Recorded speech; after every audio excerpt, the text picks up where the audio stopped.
Hi. Hey, what's going on? Fish fam, Corey gang. Crazy time in my life right now, but you know we ain't missing regular maintenance. Come on now. And maintenance is low for this Wallstead method tank. It's truly Wallstead now because there's barely any fish in here. There's actually no fish in here, it's only shrimp. I haven't gotten the chance to restock yet ever since all of them perished from the fire incident. Actually, show you guys. A lot of shrimpies, some of them died, but a lot of them are still thriving. They're beginning to breed again. And I'm really glad for a lot of the growth on my Buse plants. They're just thriving in here. Also my Anubias, there's a new leaf coming out right there. New leaves shooting from the Ketagang. Anubias Nana action, wavy green action. It's growing a bunch of small leaves here and there. Really populating this tank out. Beautiful roots from the floaters. Anyway, welcome back to the channel. My hair is a mess. I just did it myself. My hair is the least of my problems right now, okay? Aside from my life crisis, we have some tanks to review. Fish tank review.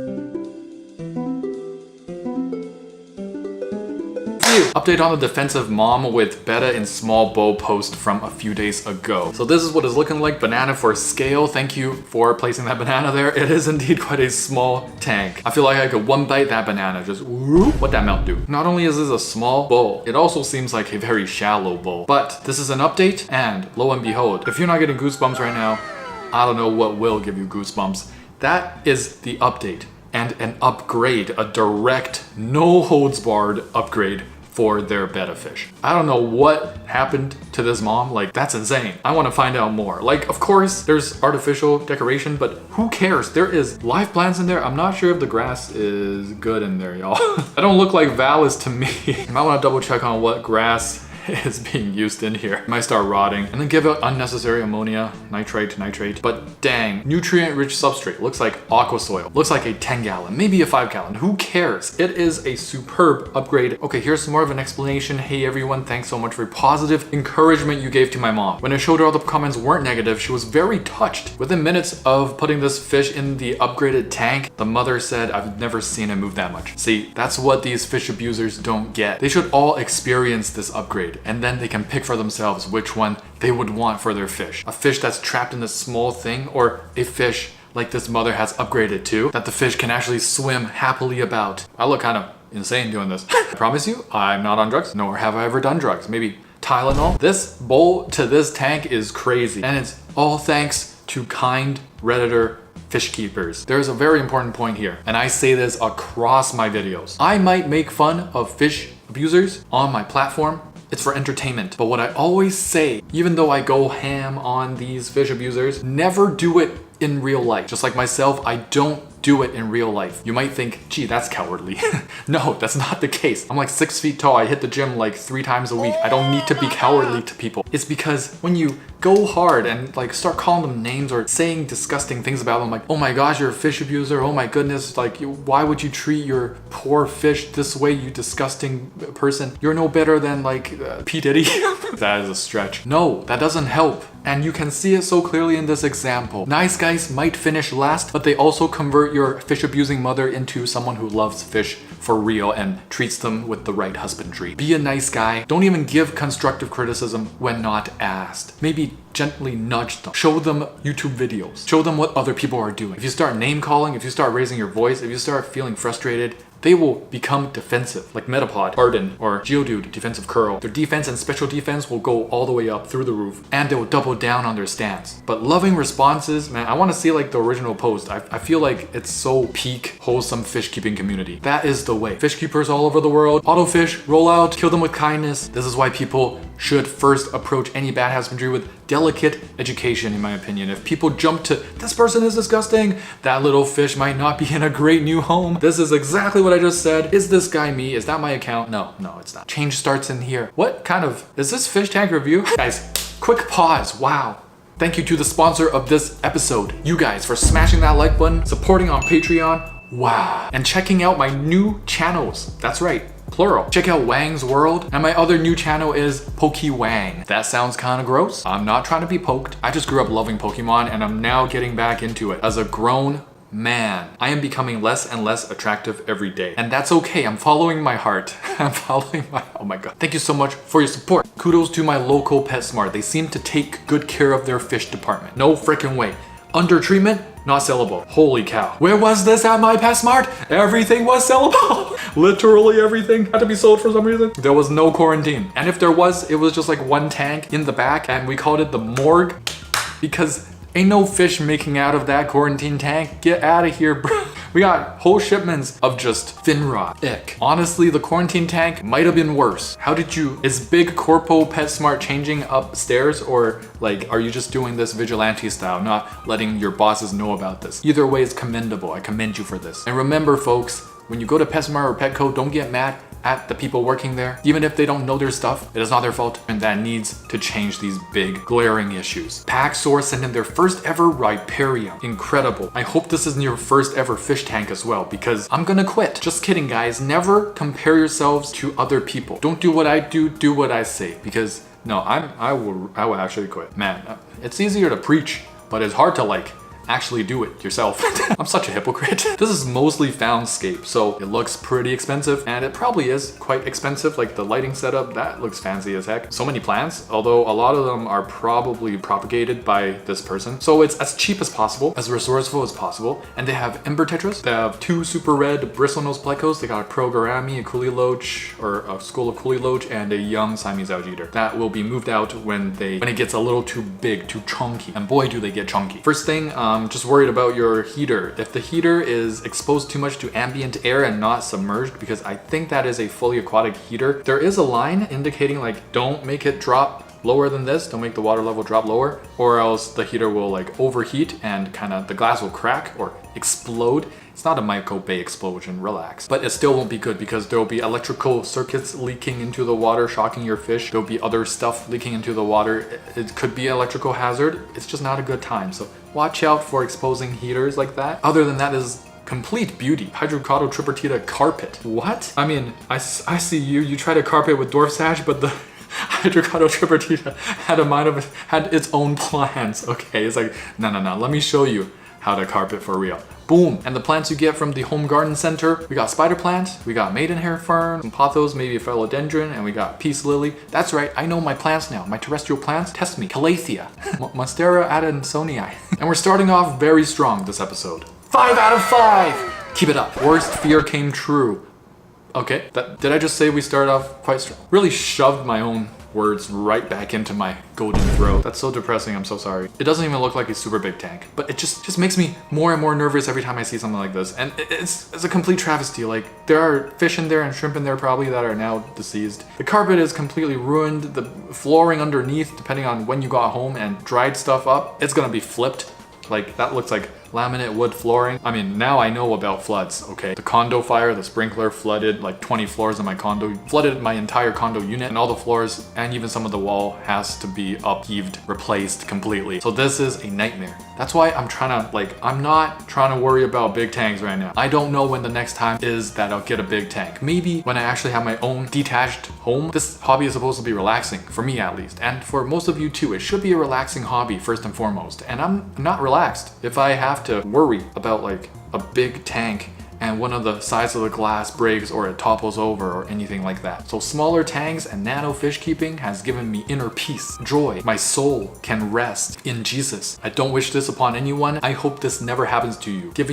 I can't give benediction. I'm not the pastor. Go to church. Timed kills, send in their 70-gallon, no CO2, quite mixed community. It is quite mixed indeed, although, you know, pretty sensible stocking. 75-gallon, we got a red tail or rainbow shark. We got 1 angelfish. You might want to up the numbers on the angelfish, maybe to 3. We got rainbows, we got some Australian rainbows, we got some Celebes rainbows, I believe. Is that bamboo shrimp? The biggest bamboo shrimp I've ever seen. Some zebra Daniel and glow light zebras. What do we got on the bottom here? Corridors, of course. Gang of Corys. We like to call that Cory gang. Oh, a puffer. Oh, there's actually more than 1 angelfish. My bad. Love the planting. To plant out this well, a 75-gallon is no joke. Like, you guys are probably getting sick of me saying it, but big tanks are super hard to scape and requires a lot of time, a lot of energy, a lot of money. I want to see the tank down there too. Like, it looks like a blackwater filled with floaters. Dang, son. Working some magic over here. Love the wood piece. The Java moths go crazy up in here. Breeding some mollies or Pleiades or something. 4.79 out of 5. Keep up the great work. Aside from a crash, are zero nitrates ever bad?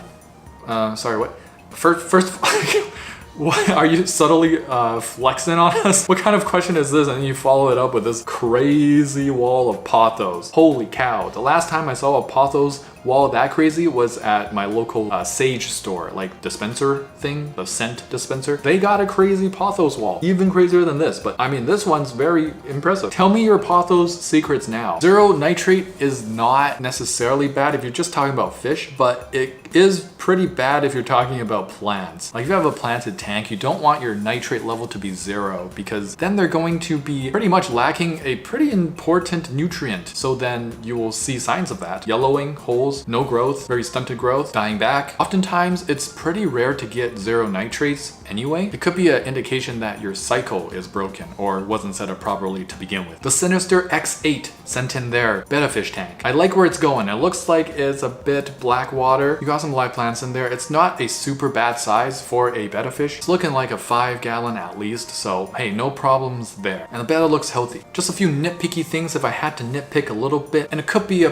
bit more important than just nitpicking, okay? Because we got barbs in here. We got actually cherry barb, maybe some white cloud or glow light tetras, some sort of tetras, and they're pretty sporadic. They're pretty individual. First of all, these kind of ditherfish, they don't necessarily like going for a more vertical tank or square tank. They like more of a longer footprint tank, like a 20-gallon long would be perfect for these guys, and they like to be in schools. Second of all, when they're like individual like this and when the tank isn't too big, they like to nip.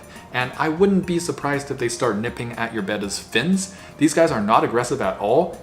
I wouldn't even say they're semi-aggressive, but fish like to nip for one reason or another, and most of the time the reason is that they're not in big enough schools. To get bigger schools, like I said, you gotta go for the longer tanks, okay? This is not a big enough or a conducive shape of a tank to get a school of cherry barbs in there. So with all that being said, this is a good starter tank, 3.9 out of 5, keep it up. OMG is cruel to put your fish in that vase. Why is that in quotations? It is literally not uncruel to do that. And the vase looks like one of those skinnier vases. I actually wouldn't have that much of an issue if that vase was just a regular round vase because it looks about size for a 5-gallon vase or something like that. Cool, go for it. But that is a skinny vase and I'm pretty sure it's like 1.5 gallons. It was tall enough. We were almost there. And then, you know, it's whatever. I don't care. This person is wasting their money. If they're abusing fish, let them waste money. I'm not here to tell them the right thing to do. And my audience already knows. If you don't know, you can probably look in the comments about why this picture is the embodiment of wasted dollars. Help Ainsley sent in their 55-gallon Lake Tanganyika tank. They got 4 shell dwellers in here. It won't be 4 for long. Shell dwellers are notorious for starting their own colonies without much help. They're like guppies of the cichlid world. Shell dwelling cichlids, one of the coolest type of fish around. A lot of good hiding spots. I see one of the shell dwellers over there, very cute. Planted right now. They like to turn the sand, so good luck in the future with that. Floaters, some rhizomal plants like Java Fern and Nubias. Tie them down. That'll be harder for them to mess with. Maybe some abuse. For now, a 4.3 out of 5. I love to see how this tank progresses. What are these things? Have you seen Attack on Titan? These look crazy. Judging from the comments, I can deduce with my Sherlock Holmes monocle. These are Branchiodrillus hortensis. And actually the wiggling parts that look like the Attack on Titan worm, it's really cool. Those are external gills that help them breathe. So that's like their lung system. And they're feeding underneath the substrate and just living. They don't seem to be harmful, at least not this particular species that just chills in your fish tank. And I think some bigger fish that like to eat worms would really appreciate having these in the tank. Not for long though, because they'd be gone. I don't know who took them. Definitely not the opaline gourami side-eyeing me right now. My favorite inhabitant at the moment. Super incredible. This is a Triops. And it's literally from those Jurassic periods of Earth, you know, the prehistoric times. It's like a freshwater horseshoe crab, but like minimized. It is, I think, technically a crustacean. Some of my viewers have asked me to keep some of them and even like offered to give some eggs that just hatch into these cool helmet shrimp things. I really like them and I love their eyes. They're super goofy. I love how many like shrimplet bristles they have underneath, and that they look like freshwater horseshoe crabs because I love horseshoe crabs. The only thing I can't get over is the tail. It reminds me somehow of either a silverfish or an earwig. I hate earwigs. I know they're not like that harmful. They don't really go into your ears, or do they? Why then are they called earwigs? Had to have climbed into someone's ear. Why is my sand moving? Brother, either you don't realize that it's your hand that's shaking, or you are in some sort of psychosis. This guy just going like, why is it moving? I should not be laughing because I feel like when I get older, I'm gonna get all sorts of like mental diseases like schizophrenia or bipolar anxiety disorders. The fire in my unit didn't help. And seeing this doesn't help because I am starting to see the sand pop a little bit. Am I going crazy with this guy now? All jokes aside, you see this in a lot of aquariums. Like I've seen this in my own aquariums when I have these sort of substrate setups. Everything's inert, there's nothing living there. It is pretty much like static electricity or something like that. Some of them are magnetic as well because rocks, you know. Sheesh. So that's what that is. No worries, man. Imagine like just the weakest ghost haunting your little aquarium, just blowing as hard as possible. Like, I want to make a difference in the world of the living. Can you believe I'm actually not on coffee right now? Not exactly a aquarium, but I knew y'all would understand. Now I saw this one and I was like, horrible photoshopping skills. And I was right. This is probably the worst photoshopping skills because it's not even Photoshop. That is a real turtle. And you might be thinking, yeah, Chris, it's not Photoshop, but real turtle, come on. That is obviously one of those stone turtle toy things. No, sadly, that is a tortoise. And I think it spends its whole life in there. Insanely sad if you ask me. Hopefully it still gets some sort of vitamin D. Hopefully it has a UVB bulb so that it doesn't get metabolic bone disease. People, man, how do you just decide tortoise? Hopefully it's in somebody's will when they die, like who takes care of this turtle. They oftentimes outlive the owner. Birds too. Get an African gray, make sure that guy is in your will. Pink lotus flower. Holy cow. They're tiger lily. I mean, some people call it lotus, but it's a water lily, okay? It's not a lotus, but besides the point, this is extremely satisfying to see such a marvelous bloom. Like I get satisfied when a stupid little Anubias flower that dies in 2 days blooms in my tank. This thing, you can cross off an achievement. Tiger lily bloom, done. 5 out of 5. I'm ashamed to say that this was the fish tank I kept a goldfish in when I was in 8th grade. Ah, my brother in Christ. It's okay, bro. We've all been there. You don't have to be ashamed anymore. Let's just move on. You clearly know better now. You should have seen my first tank, okay? Sad to say it was much worse than this. I wasn't in the 8th grade. I was probably like in the 5th, 6th grade, but it doesn't make it that much better. And look at me now. No fish. Oh, great. First shrimp cavescape. Holy, you saw that video? You saw that guy on Reddit and you decided to make it yourself. And you made it perfectly. That is insane. Except for the top. Like, why is there a plant floating in the pot? Like, you did the most difficult by far feature of the tank. You can scape the top a little bit better. Okay, please, come on. You're so close. Nah, but yeah, that's an easy fix up top. Down below is where it's at. Like, look at the little plant in the sunlight. Woo! The rock formation, the woodscape, the woodwork. This guy knows what they're doing. I'll meet the new generation of Ninja Turtles. I'm finna train them better than Master Split. Okay, guys, I only need 4. Only 4! Yo, stop! Stop! This guy's JYP trying to sign the next girl group. It's only a 4-person girl group. Yo, Ninja Turtles Korean K-pop group. Why are we not funding this? Well, it looks cool, but actually on the other hand, what is that scape? I don't want to look at that scape. Feels like a lot of work just to see a very mediocre scape. One more glance at this and my lower back is hurting and my glutes because why are we squatting? Make it taller. I'm trying to hold a squat position just to look at some crappy scape from the inside out. Hey, what's going on, y'all? Welcome back to the end of the video. Thank you guys so much for tuning until the end, pushing that algorithm. Before I let you guys go, here's this week's Gatwa. I know I asked this before, but what is your favorite house plant? I gotta get the update, the 2024 update, okay? Perhaps there's new house plants out there that are more hype now. We still got Tom Holland and Zendaya. I'll let you guys figure out who's who. Nah, I'll just tell you. This is Zendaya. What were you assuming? Bro, still my favorite of all time, ZZ plants, you can't go wrong. I forgot to like water these for 2 months and they loved it. They're like, do that more, abuse us more. They also survived the fire, so that's pretty cool. Let me know down below, I'll see you guys there. I'll also see you guys in the next one. If you're new to this video, please smash that like button and subscribe. There'll be more videos to come and don't forget to get your hands wet. Tetra, we in a spot, coming in hot, ventral fin dot, acclimate that. With my shoal at, clear my fin rod from Cariciformes to Paracherodon. Hold on, there's not another fish that you can wish for. Lit fam sus, I finna one. I finna gone 3 days without furt. I'm an addict, like fanatic. I'm a baddest, no tabs, only dirt. My Corey gang so loyal, black Tetra go skirt. We came to play, came to silence, gang.